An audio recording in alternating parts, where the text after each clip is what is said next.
Merhaba arkadaşlar, Kettle Chess TV kanalına hoş geldiniz. Bugün sizlerle Chess.com'un düzenlediği Chess Championship turnuvasından bir kesitle beraberiz aslında. Magnus Carlsen ve Denis Lazovic arasında 5+0'lık bir partide oynanan oyun arkadaşlar. Ve Denis Lazovic bu oyunu güzel bir şekilde kazanıyor. Bu büyük bir şok oluyor aslında benim için de. Çünkü yani Lazovic tabii ki Rapid ve Blitz turnuvalarında iyi ama yani karşısındaki de bir Carlsen arkadaşlar. Şimdi uzatmadan oyuna geçmek istiyorum arkadaşlar. Oyunumuz başlıyor. E4'te başlıyor. E4'e E5'te bir karşılık geliyor Denis Lazovic tarafından ve at F3 hamlesiyle devam edilmiş. E, Buna karşılık tabii ki at C6 hamlesiyle standart varyantlara giriliyor şu anda.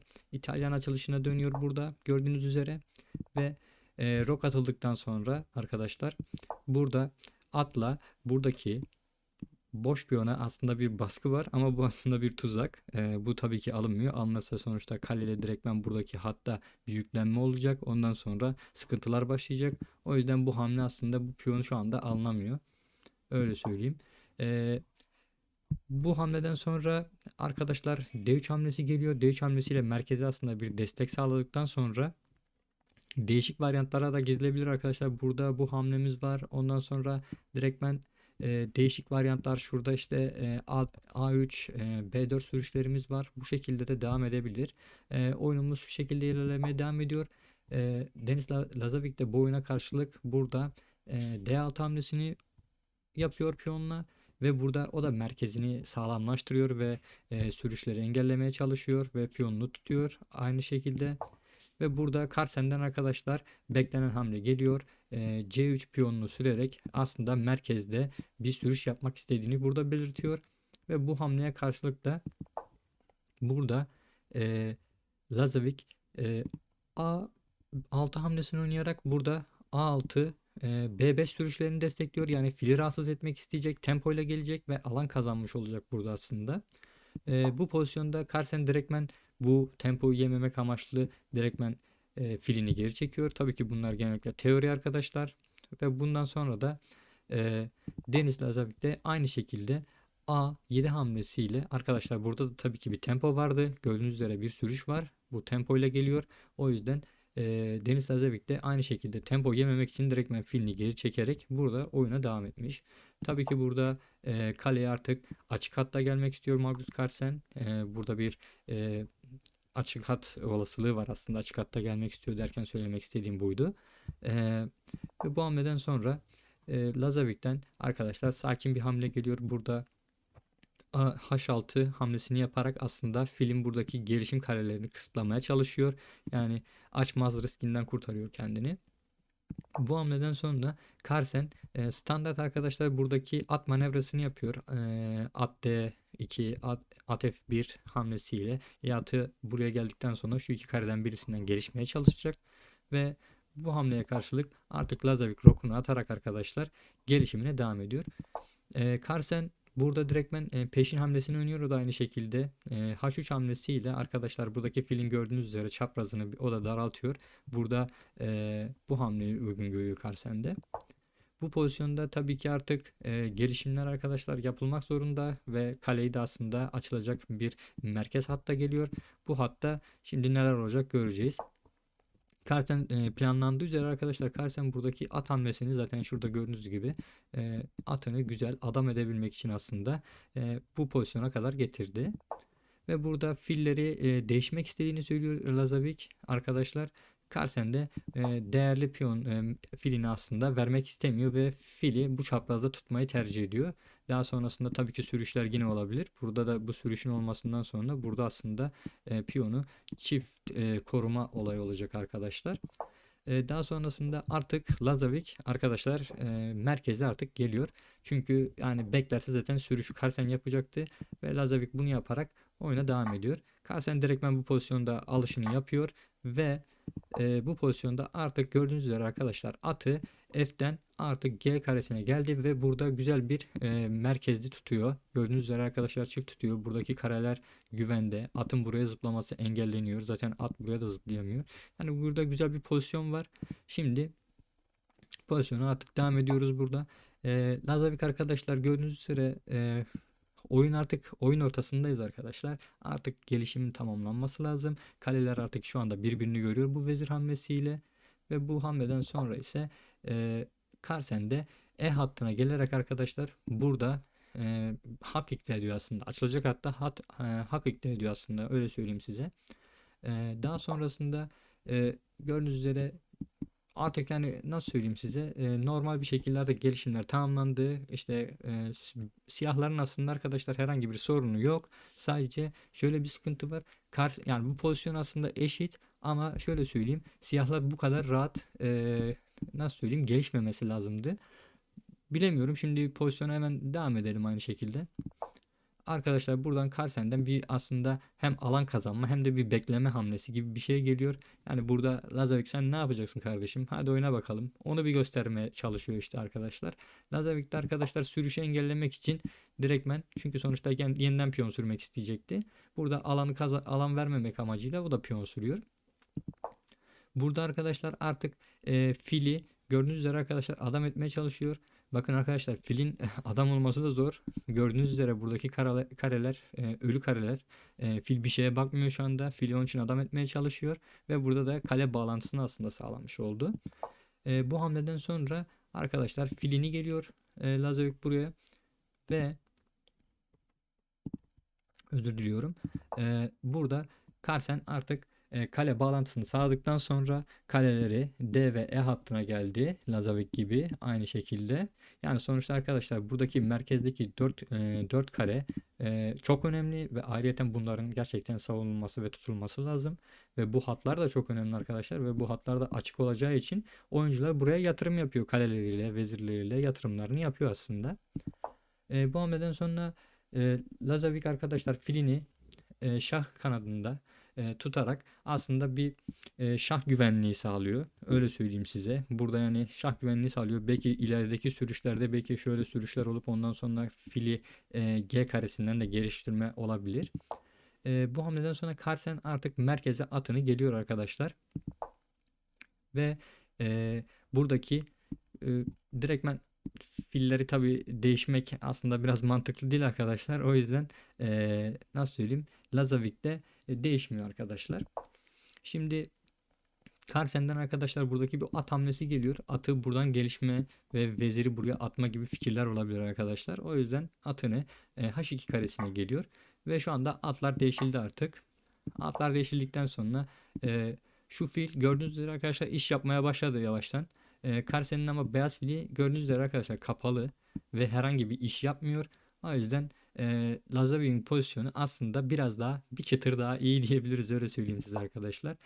Carlsen arkadaşlar gördüğünüz üzere Carlsen standart yine oyun sonuna gitmek istiyor. Yani vezirleri değişelim. Hadi bakalım ne yapacaksın Lazovic, yani bunu bana bir söyle diyor aslında. Görelim şimdi, pozisyon devam ediyor. Burada Lazovic direktmen değişmiyor arkadaşlar. Çünkü arkadaşlar şöyle bir şey var. Burada değişirsen atla geri alacak ve at ne olmuş olacak? Zaten at merkezleşmiş olacak. Atı buraya gelerek aslında atın kötü konumda kalması durumu var burada. Sonuçta atlar biliyorsunuz merkez noktalarını sever. Daha çok kara hükmeder. O yüzden burada Lazovic tempo vermemek amaçlı vezirleri kırışmıyor. Ve burada artık herhangi bir çiftleme durumuna karşı, yani kale çiftlemesine karşı direktmen onu engel olmak amaçlı hem filini bu tarafa çekiyor, bu çapraz atıyor, hem de o da diyor ki ben de merkez hattında varım. Yani sen burada herhangi bir hareket yapamazsın Nazaviye diyor. Burada bir piyon sürüşü geliyor arkadaşlar. Ondan sonra artık Carlsen diyor ki ben kestim artık diyor. Ve kestikten sonra at yine F1 karesine geliyor. Ve pozisyonumuz şu anda devam ediyor. Arkadaşlar Lazovic artık kesiyor burada. Ee, Aslında yani bu pozisyonun hakkı, şöyle söyleyeyim size, direktmen zaten beraberlik arkadaşlar. Bu pozisyonda herhangi bir kazanç ve benzeri bir şey yok. Şimdi işte Carlsen artık devam ediyor. Atını çıkıyor. Atının merkez karelere, yani bu karelere atıp tutuyor arkadaşlar. Burada oyun sonuna doğru bildiğiniz üzere arkadaşlar şah aktivitesi çok önemli. Şah aktivitesini gerçekleştirmeyen kişi aslında oyunu kaybeder. O yüzden Lazovic de burada bu hamlede arkadaşlar şah aktivitesini sağlıyor ve devam ediyoruz oyunumuza. Carlsen de aynı şekilde buna karşılık verdi. Lazovic'den bir sürüş geliyor arkadaşlar. Gördüğünüz üzere bir H5 denemesi var arkadaşlar. Bu da alan kazanmaya yönelik bir hamle. Ayrıyeten burada ne yapmak istediğini aslında birazdan anlayacağız birkaç tane hamle sonra. Burada evet artık bir zincir oluştu. Burada bir zincir oluştu. Aynı şekilde piyon adacıkları arkadaşlar herhangi bir sıkıntı yok. Gördüğünüz üzere arkadaşlar 3 tane piyon adacığı var sadece. 1, 2 ve 3. Gördüğünüz üzere arkadaşlar pozisyon bayağı bir şey yani sıkıntısız bir pozisyon. Şöyle söyleyeyim size bunların hepsi tek piyon adacıkları olduğu için 3'e 3 piyon adacıkları var. Filler eşit. Herhangi bir problem söz konusu değil. Bu pozisyon eşit aslında. Şimdi Carlsen arkadaşlar Carlsen'in farkındaysanız fili iki tane fili de bir türlü adam olmadı oyunun başından beridir. Carlsen de bunları durmadan adam etmek için uğraşıyor. Öyle söyleyeyim size. Lazavek'ten arkadaşlar at hamlesi geliyor. At artık merkez karelerine gelmek istiyor. Ondan sonra şöyle devam edelim. Artık geldi atını merkeze attı. Dedi ki Lazavek'e şu soruyu soruyor. Diyor ki filinle benim atımı alabilecek misin? Almak istiyor musun? Alabilir misin? Bu soruyu soruyor. Tabii ki arkadaşlar oyun sonu şimdi kareler de açılacak yavaştan. Şöyle söyleyeyim yani böyle karelerimiz açılacak, çaprazlarımız açılacak. Yani fili değişmek mantıklı olmaz. O yüzden tabii ki değişmiyor. Ve atın zaten buraya gelme amacı da gördüğünüz üzere buradaki kareye bir baskıydı. Fili de geri çekmiş oldu orada. Şimdi atları bir değişelim dedi. Arkadaşlar bu hamle aslında iyi bir hamle değil. İyi bir hamle olmamasının sebebi şöyle söyleyeyim size. Arkadaşlar burada ilk başta bir şah hamlesi geliyor. Gördüğünüz üzere. Şah buraya gelirse tabi burada sıkıntılar başlıyor arkadaşlar. Böyle atla bir şahlar çekmeler falan var. Yani sıkıntılı pozisyonlar başlıyor. Onun için bu hamle iyi değildi aslında. Bunu nasıl gösterebiliriz hemen size şuradan. Aslında şöyle yaptık mesela arkadaşlar. Bu tarafa gitmesi gerekiyor. Şah çekiyoruz ve burada pozisyon bu hale geliyor. Ondan sonra bu tarafa gelerek arkadaşlar buradaki işte baskılar daha da artıyor. Gördüğünüz üzere arkadaşlar şah kanadına şahın gitmesi engellenmiş gibi bir şey oldu. Gördüğünüz üzere.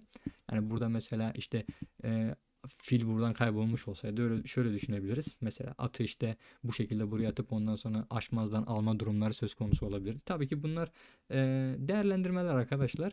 Ama yani burada bu tarafa gidememesi aslında bu taraftan atak oluşturmak ve geçer piyon elde etmek için Carlsen için güzel bir amaçtı. Ama Carlsen bunu görmedi ya da yani kısa partiler olduğu için görmedi arkadaşlar. Tabii uzun parti olsa Carlsen bunlar kaçıracak adam değil.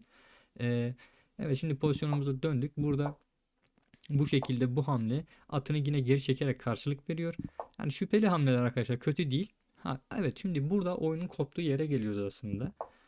Burada diyor ki tamam kardeşim sen bu file bunu istiyor musun? Gel değişelim. Oyunumuzu oynayalım diyor. Nazarlık de diyor ki hayır kardeşim ben değişmem diyor. Gerek de yok diyor. Şimdi yeniden hamle tekrarları var. Gördüğünüz üzere. Şimdi burada bu hamleyi yaptıktan sonra Carlsen arkadaşlar burada piyon sürüşü geliyor ve Carlsen'den ilk hatalı yani nasıl söyleyeyim size oyunu öldüren hamle geliyor aslında. Sonuçta burada bir piyon veriyorsunuz. Piyonu verdikten sonra burada bir sürüş var. Ee, ve değişimlerden sonra gördüğünüz üzere arkadaşlar tamam Lazavin üst üste binen piyonları var ama burada gördüğünüz üzere arkadaşlar bir artık açık bir hat var. Geçer bir piyon var.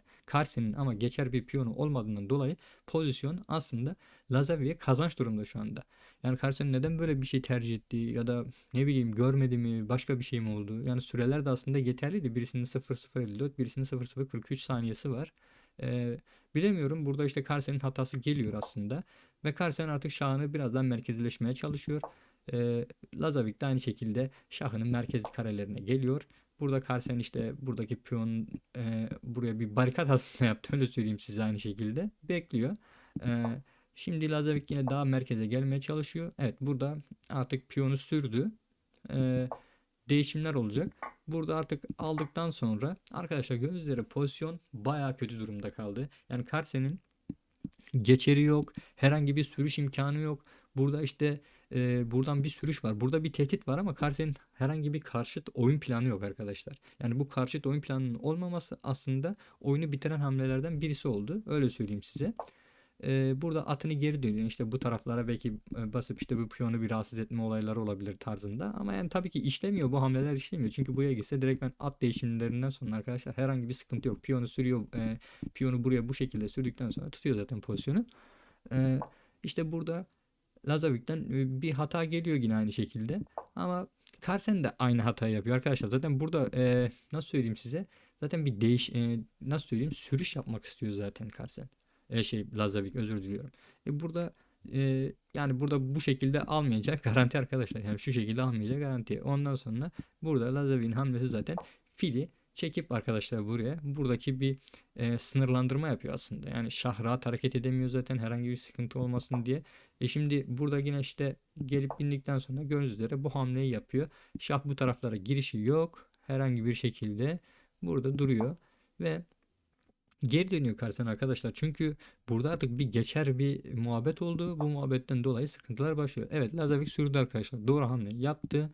Bu hamleden sonra Carlsen arkadaşlar gördüğünüz üzere bu piyona basıyor da ama yani bildiğiniz üzere arkadaşlar burada yani bu piyona basmak herhangi bir problem yaratmayacak Lazavik için yani aslında. Burada Lazavik piyonunu sürüyor.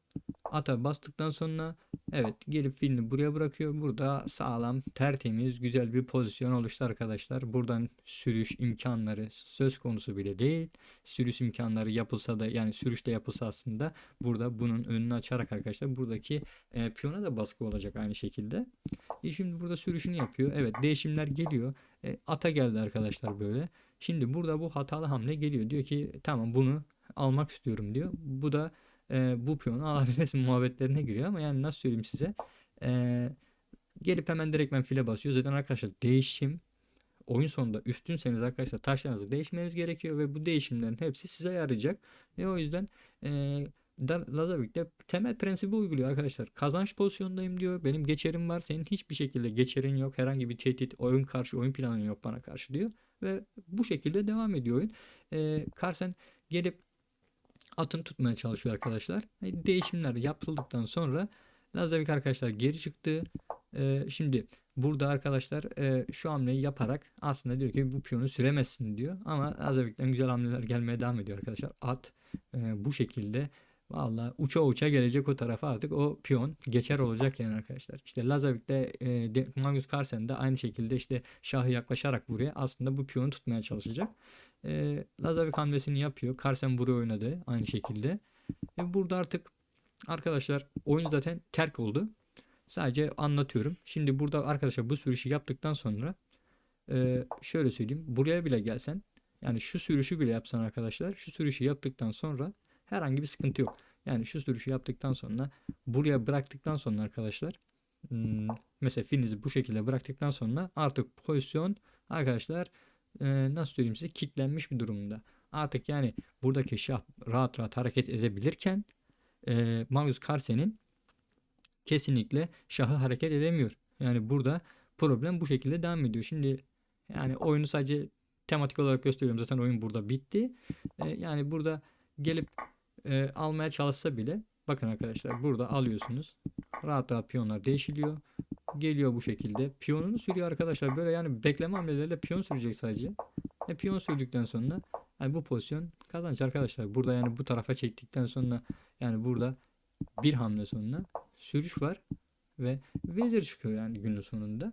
Yani burada Carlsen yenilmesi tabii ki benim için şaşırtıcı oldu. Arkadaşlar Carlsen bildiğiniz üzere yani en iyi oyun son oyuncusu. E, olay böyleydi. Bugünkü oyun böyleydi. Bugünkü oyunda keyifliydi. Umarım siz de keyif almışsınızdır anlatımdan. Bir dahaki videoda görüşmek üzere arkadaşlar. Kendinize çok iyi bakın. İyi günler.